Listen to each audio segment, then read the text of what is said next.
welcome back to my channel. Because of this coronavirus pandemic that's going on at the moment, I was thinking about finding alternatives to foods where I can come across them naturally and forage them naturally rather than going to the supermarket and risking the spread of the coronavirus. Obviously, we are on a lockdown and we are only allowed outside if we are to go shopping, to exercise, or if it's absolutely necessary, so going to work or whatnot. But this has created a kind of a dilemma. If I walk down to my local Sainsbury's, for example, there's a queue outside of Sainsbury's where people are standing like 2 meters away from each other because of social distancing.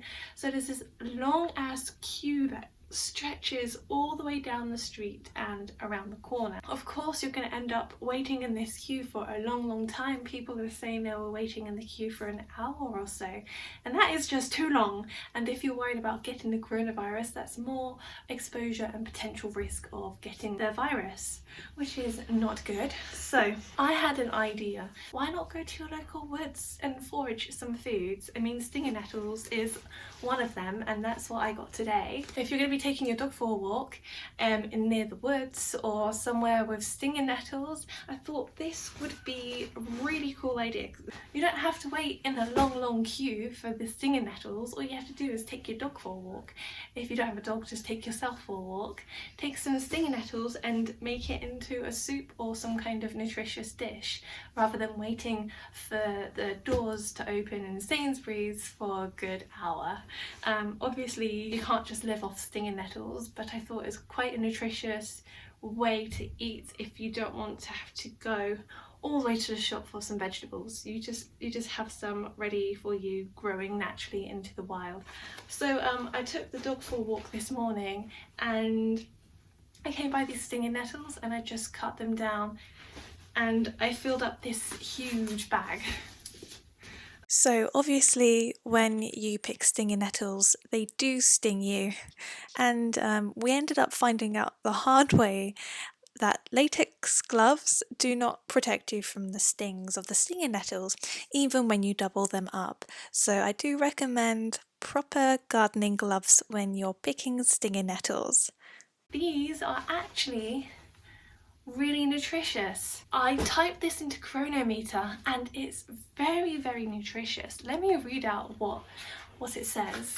So it's extremely high in vitamin K. Vitamin A content is extremely high as well. You get some B6, you get some B2, and a lot of calcium actually. You get 42% worth of your daily calcium intake.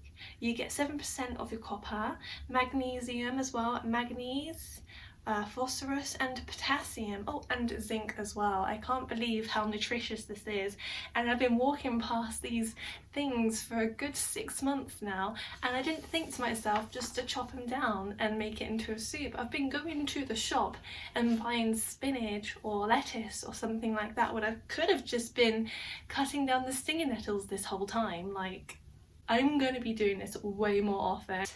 So I'm going to be making a potato and stinging nettle soup, and I'm going to blend it all together and make it really rich and creamy. This is the first time I've ever made stinging nettle soup. Actually, this is the first time I have ever cooked with stinging nettles. So I'm really excited about this, and if you want to see how it turns out, please stay tuned.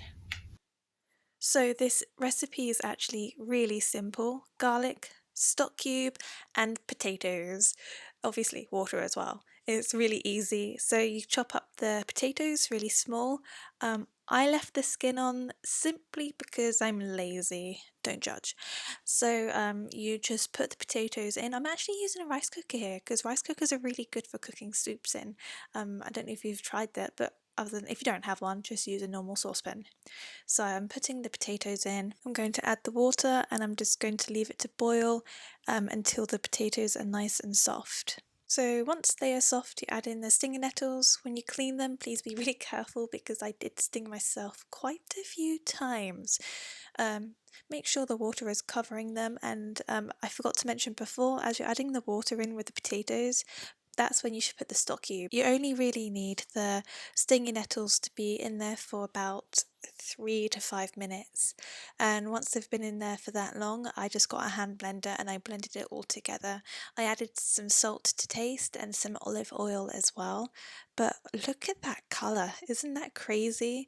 I remember at this point as well, it just started to smell fantastic. It smelled so fresh. At this point, some people will choose to put in some cream, some vegan cream, to make the soup extra creamy. I chose not to, simply because I didn't have any. But this is what it looks like in the actual bowl, and it has quite a thick jelly-like consistency. Let's try this.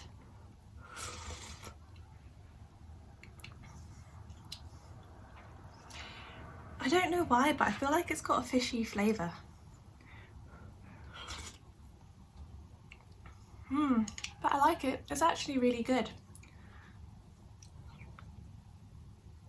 Just potatoes, garlic, stock cube, and stinging nettles and water, and that's literally it. So it's a very cheap dish if you take into account that stinging nettles are free. And highly nutritious.